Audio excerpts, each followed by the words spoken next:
Kw'izina rya Data, rya Mwana, n'irya Mutima Mweranda. Amen. Bene wacu dusangira urugendo rugenda mw'ijuru, ndabaramukije mw'izina rya Yezu Kristu. Nitugire Kristu, dusabikanye ijambo ry'Imana dusanga muri Bibliya mu gitabo c'Abanyaroma, ni ku kigabane cya 4 duhera ku karongo ka 13 kugeza ku karongo ka 25. Ijambo ry'umutwe tubandanya kwisunga rivuga ngo Aburahamu karorero kabemera. Erega icatumye Aburahamu canke uruvyaro rwiwe baronka umuhango wo kuzotorana isi si itegeko, ahubwo ni ubutungane buva ku kwemera. Nkako abatorana iyo baba babikesha itegeko, ukwemera kobaye ukubusa, kandi uwo muhango ntaco wobaye ukimaze. Itegeko noneho rizana ishavu ry'Imana, ariko ahatari itegeko nta n'ukurirenga kubaho. Nico gituma ibyo tubikesha ukwemera, kugira ngo kubw'ubuntu bw'Imana uwo muhango uze ube ntibukuka ku ruvyaro rwa Aburahamu rwose, ntibibe gusa kubabikesha itegeko, ariko bibe no kubabikesha ukwemera kwa Aburahamu, ari we sokuru wa twese, nk'uko vyanditse ngo nakugize se w'amakungu menshi. Aburahamu ni sokuru wacu mu maso y'Imana, kubera yuko yemeye ko Imana isubiza ubuzima abapfuye, kandi igatuma ibitariho bibaho. Mu kwizigira ico umuntu atokwizigira, yarerekanye ko afise ukwemera, nico camugize se w'amakungu menshi, nk'uko vyavuzwe ngo uruvyaro rwawe ni uko ruzongana. Ntiyigeze atirimuka mu kwemera, aho aboneye ko umubiri wiwe umaze kuba akaheze, kuko yari amaze imyaka nk'ijana, kandi ko Sara yaciye. Ariko yiyumviriye umuhango w'Imana, ntiyigeze akekereza namba, ariko yaciye akomera mu kwemera, arashimira Imana. Arongera aremera ko ico Imana yasezeranye ishobora n'ukukirangura. Nico gituma yaharuwe mu ntungane. Aya majambo ngo yaharuwe ntiyanditswe kubera we wenyene, yamara yanditswe no kubera twebwe. Duhamagarirwa guharurwa mu ntungane, kuko twemera uwazuye mu bapfuye, Yezu umukama wacu. Yatanzwe ngo yishure ibicumuro byacu, hanyuma akazuka ngo atuzanire ubutungane. Bene wacu muri Kristu Yezu, iri ni ijambo ry'Imana. Dushima Imana. Haleluya, amen. Bana b'Imana, twabonye akajambo k'umutwe kavuga ngo Aburahamu karorero kabemera. Rero turacyabandanya kuzirikana Aburahamu sogokuru wacu karorero kabemera. Ku karongo ka 13 rero niho twatugeze, haravuga ngo erega icatumye Aburahamu canke uruvyaro rwiwe baronka umuhango wo kuzotorana isi si itegeko, ahubwo ni ubutungane buva ku kwemera. Ubutungane buva ku kwemera nibwo bwatumye Aburahamu n'urubyaro rwiwe ari twese twemerwa imbere y'Imana ko tuzotorana ubwami bw'ijuru, ariko si kubera itegeko, ni ukubera kwemera Imana. Hanyuma kuba twemeye Yezu Kristu, ibyo nibyo bitubwira koko abana b'Imana. 14 hakavuga ngo hariho amajambo ntazanatindako n'ayandi nza gutindako. Nkako abatorana iyo baba babikesha itegeko, ukwemera kobaye ukubusa, kandi uwo muhango ntaco wobaye ukimaze. Amategeko cyane cyane yo mu isi. 15 Itegeko noneho rizana ishavu ry'Imana, ariko ahatari itegeko nta n'ukurirenga kubaho. Aha rero ndashaka ko twohateba ku itegeko. Itegeko ngo rizana ishavu ry'Imana. Rero hari amategeko hano mu isi. Reka dutangure tuvuge itegeko. Abantu dufate muri Gatolika baranywa inzoga, kandi kunywa inzoga ku Bagatolika si icyaha, ariko baravuga ati iyo unyoye nyinshi zikakuborera, na Bibiliya irabivuga ko ari ingorane. No kurya ibyo kurya byinshi bikagutera amangati cyangwa bikatuma ubura amahoro, nabyo ni ingorane, nabyo ni icyaha. Ariko kuri ya madini abuze inzoga, iryo tegeko ukarirenga ukayinywa, n'imbere y'Imana wacumuye. Amadini anywa inzoga, iyo uzinyoye neza ntugire ingorane, ntugire abusagarira, ntugire abuhemukira, ntacyo bitwaye. Ariko uzinyoye ukaborerwa ni icyaha. Ariko kandi abandi bazinywa bari barahakanye ko batazozinywa, ko mu idini ryabo atakunywa inzoga, wakoze ikosa, ni itegeko wowe nyene wishiriyeho. Hari n'abarenga ku mategeko bonyene aribo bayishiriyeho bakayarenga.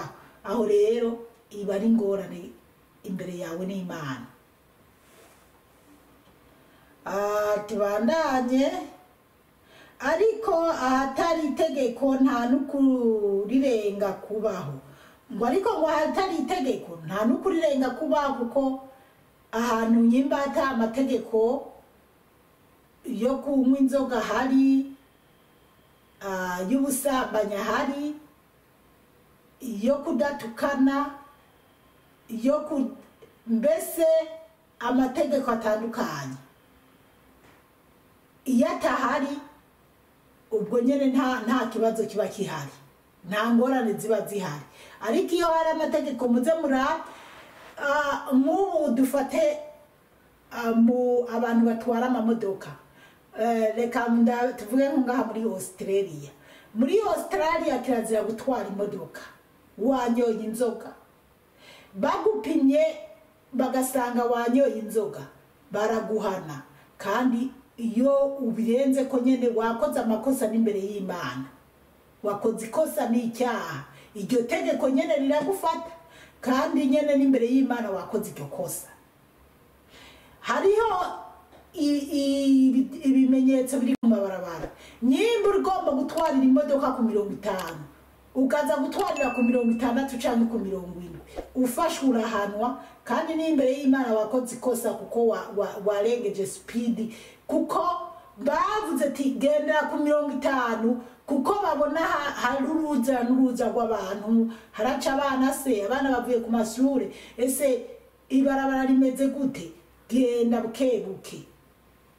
Urumva rero iyo birengeje wisha amategeko, n'imbere y'Imana, Imana ikibona ati bajya abantu, ujya muntu yarengeje amategeko. Rero ahari amategeko haba hari ingorane nyene kuko bagufashe baraguhana. Ariko ahatari amategeko nta kibazo kiba kihari. Rero tuze turaraba bene ayo mategeko adufata hano mu isi, twirinde kuyonona kuko n'imbere y'Imana uri kuriyica amategeko, uburi kurakora amakosa kuko ugonze umuntu wagomba gupunguza canke wagomba guhagarara, urumva ko n'imbere y'Imana wakoze icyaha. Hariho umuntu agonga umuntu kubera accident, baraba bagasanga nta kosa yari arimo, ariko ugonze umuntu wari wanyoye inzoga, ubwo koko wumva imbere y'Imana n'imbere y'amategeko y'isi wumva wo bikira gute? Nuko reka rero twihutishe, reka tuje 16. Nico gituma ibyo tubikesha ukwemera, kugira ngo kubw'ubuntu bw'Imana uwo muhango uze ube ntibukuka ku rubyaro rwa Aburahamu rwose, ntibibe gusa ku babikesha itegeko, ariko bibe no ku babikesha ukwemera kwa Aburahamu, ari we sokuru wa twese. Bana b'Imana rero, Aburahamu ni sokuru wa twese, ni papa wacu twese. Ayo mategeko rero murumva twese aradufata, abazungu arabafata, abanyafrika arabafata, abirabura arabafata, abarabara, mbega umuntu wese yitwa umuntu azi ubwenge, ayo mategeko aradufata. Kandi twese turi bene Aburahamu. Hajya muri Israeli na za Pakistan, hajya birirwa baragwana, bapfa amatongo canke bapfa ibihugu, bose n'abana b'Imana. Twese turi abana b'Imana, twese duturuka kuri Aburahamu. Ahubwo hari habuze ubumwe. Twese twari dukwiye icyo Imana ishaka n'icyo Yezu yaviriye mu ijuru, kwari kugira abantu babe bonyene bo kwikora, bagira ubumwe, bakundane, kuko Yezu yavuze ati nimukundane nkuko nabakunze. Rero mu isi biragoranye cyane kubera shitani nayo ibiba imbuto zayo. Mugabo icyo Imana ishaka nuko twadukwiye kuba bamwe, tukagira pratizo imwe, tukakundana. Ibyo byari kunezera Imana. Gusa rero ntibiriko birakunda, ariko kandi abantu bamwe aho mu mibano, mu makommunity, turabe nyimba twosubiza hamwe tugakundana. Rero bana b'Imana, biragoye, ariko kandi weho wumva kuri umwana w'Imana, gendera muri uwo muco w'Imana. Amategeko tureke kurenga amategeko, tugire ku mategeko tuzi ko Imana niwarenga ya mategeko n'imbere y'Imana ni ikibazo, ahubwo duharanire gukugwa ko ibicumuro nk'uko Dawudi yabivuze.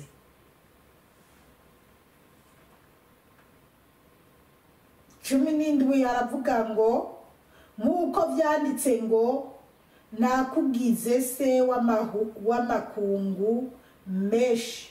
Aburahamu ni sokuru wacu mu maso y'Imana, kubera yuko yemeye ko Imana isubiza ubuzima abapfuye kandi gatuma ibitariho bibaho. Reka tuvuge ko iki cyo gusubiza ubuzima abapfuye, Aburahamu yaremeye Imana, aramenya aho abandi bahakana ko atazuka rihari, aho abandi bahakana ko atamani baho, we yaremeye ko Imana ibaho. Aremera ko Imana irema n'ibitariho bikabaho, aremera ko Imana ariyo yaremye isi n'ijuru n'ibiriko byose. Rero natwe tubyemere, kandi duhiriwe duhishije tweho twabonye na Yezu Kristu yatubwiye byinshi byo mu ijuru n'ibiri mu isi. Rero turushirizeho kwemera. 18, mu kwizigira ko umuntu atokwizigiye yarerekanye ko afise ukwemera, nico camugize se w'amakungu menshi nk'uko byavuzwe ngo urubyaro rwawe ni uko ruzongana. Aha rero urumva twese turi abo kwa Aburahamu, turi benshi. 19 ntiyigeze atirimuka mu kwemera aho aboneye ko umubiri wiwe umaze kuba akaheze, kuko yari amaze imyaka nk'ijana kandi ko Sara yaciye. Reka tuvuge ko aha naho Aburahamu yarizigiye Imana ngo yari amaze nk'imyaka nk'ijana, umubiri wiwe warakaheze, yabona ko atobyara, yabona ko atagishoboye kubyara, ngo kandi ngo na Sara yari yaraciye. Ariko Imana yaramusezeraniye ko izomuha umwana. Hanyuma haragira naho abipinga, aratwenga, ariyumvira none noronka umwana gute, na Sara umukecuru wanje arashaje. Rero nyuma murazi ko yaje kwibyarira kuri Hagari, kandi bigiziwemwo uruhara na Sara. Rero n'abajya barabo ujya yavutse kuri Hagari, nawe ni umwana wa Ibrahimu, nawe Imana iramukunda. Nicyo gituma abarabo n'abazungu cyangwa se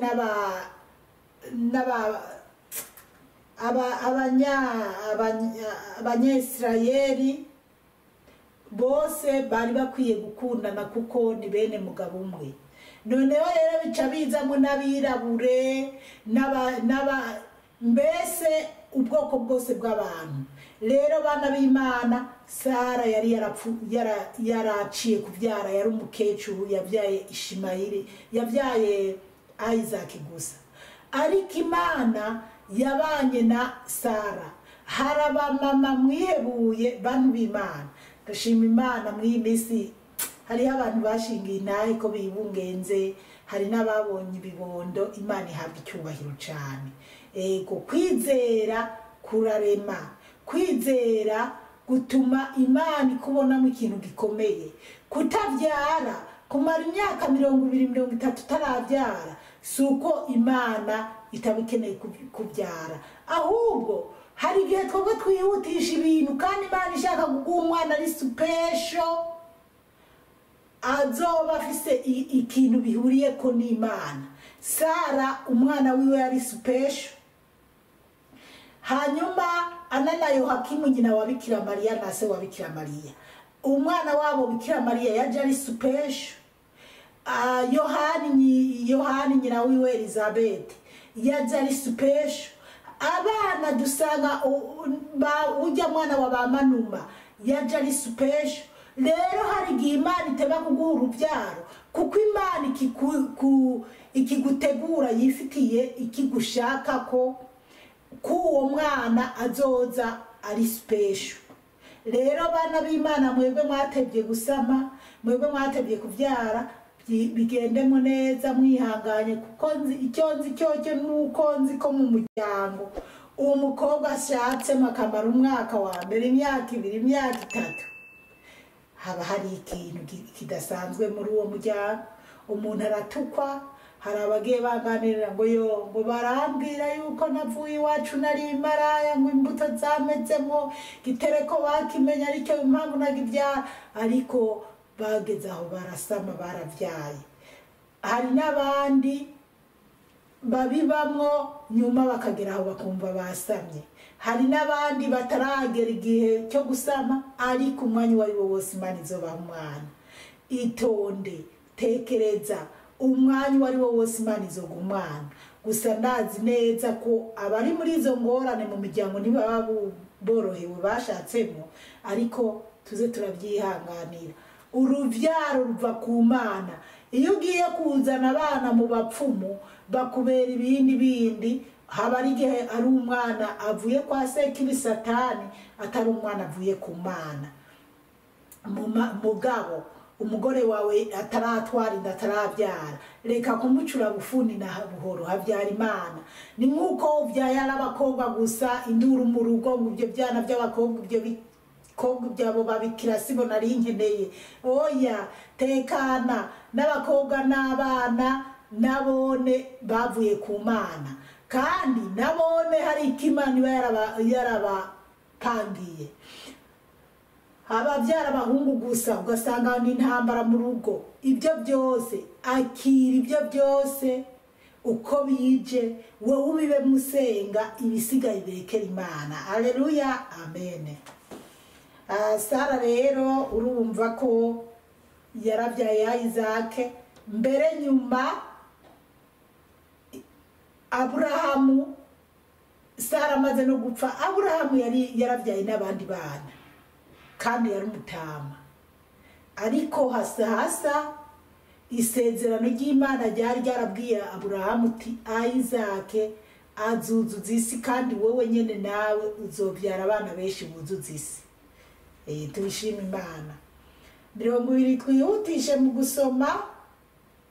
Ariko yiyumviriye umuhango w'Imana, ntiyigeze akekereza namba, ariko yaciye akomera mu kwemera, arashimira Imana. Yarabimvise amajambo y'Imana, aremera, arakomeza ashimira Imana. 21 arongera aremera ko ico Imana yasezeranye ishobora no kukirangura. Nico gituma yaharuwe mu ntungane. Ayo majambo ngo yaharuwe ntiyanditswe kubera we wenyene, yamara yanditswe no kuri twebwe. Haleluya, amen. Ngo ntiyanditswe kuri Aburahamu gusa, ngo yamara yaranditswe no kuri twebwe. Woba nawe uzi neza ko wanditswe mu ntungane, uharugwa mu ntungane.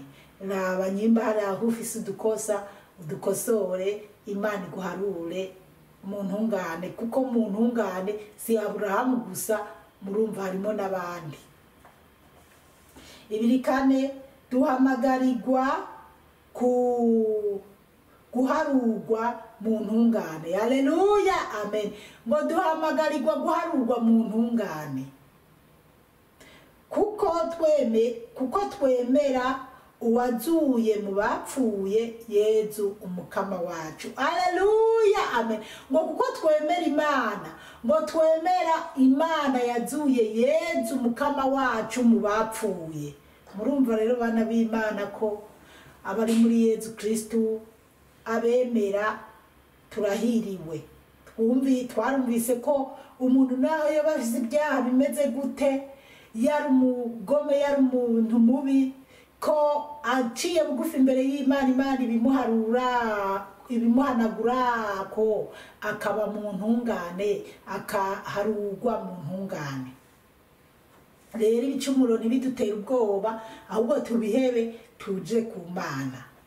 25 yatanzwe ngo yishure ibicumuro byacu, hanyuma akazugwa ngo atuzanire ubutungane. Haleluya, amen. Yatanzwe ngo yishure ibicumuro byacu. Murumva abana b'Imana, ubwo so urazi kubona umuntu akwishurira ibicumuro byawe. Canibuka aho nari ngwaye, narihebuye, wa muntu w'Imana aje kumbwira, asanze ku bitaro ti zurasangira, Yezu aragukunda, Yezu akwitayeho. Nishwije Yezu nubwo biri uko ndazi arankunda nkuko akunda abandi bose, ariko ndi umunyabyaha nta mpamvu. Ngo zipora Yezu aragukunda, ngo uzurasangira, ni Jesi nosangira ndi umunyamavuta. Yoya zipora uku. Amubwira ese uri serious gutari kuranjana mu muriro udahera niwo nibereye mu ndembeje? Ngo nukuri, ngo Jesi niko ndakujana mu muriro udahera. Ngo Imana yaraguteguriye ijuru zipora, ngo Yezu yaraguteguriye intebe mu ijuru. Acambwira ngo zipora, ninaba ndiko ndakujana mu muriro udahera, abari je nzoja mu muriro udahera ku bwawe. Wewe Yezu yaguteguriye ijuru. Bana b'Imana rero, urumva kuba Yezu, uwo muntu yari yatumwe na Yezu Kristo. Nanje Yezu yamantuma ku bantu. rero niyo mpamvu nemera ko uwo muntu yari yaje atumwe na Yezu Kristo. Rero Yezu Kristo wenyene yavuye mu ijuru akaza akatwitangira akadupfira kubera ibyaha byacu. Ubwo ntimwumva ko dufise umunezero. Niyo mpamvu dukwiye gukurikira umwami w'amahoro kugira tuze tubane nawe ibihe bitazoshira. Bana b'Imana, reka tugeze ngaha. Umukama yeze bahezagire cyane, mwarahezagiwe n'Imana. Ku izina rya Data n'irya Mwana n'irya Mutima Mutagatifu, amen. Turagusenga Yezu, turakuninahaza.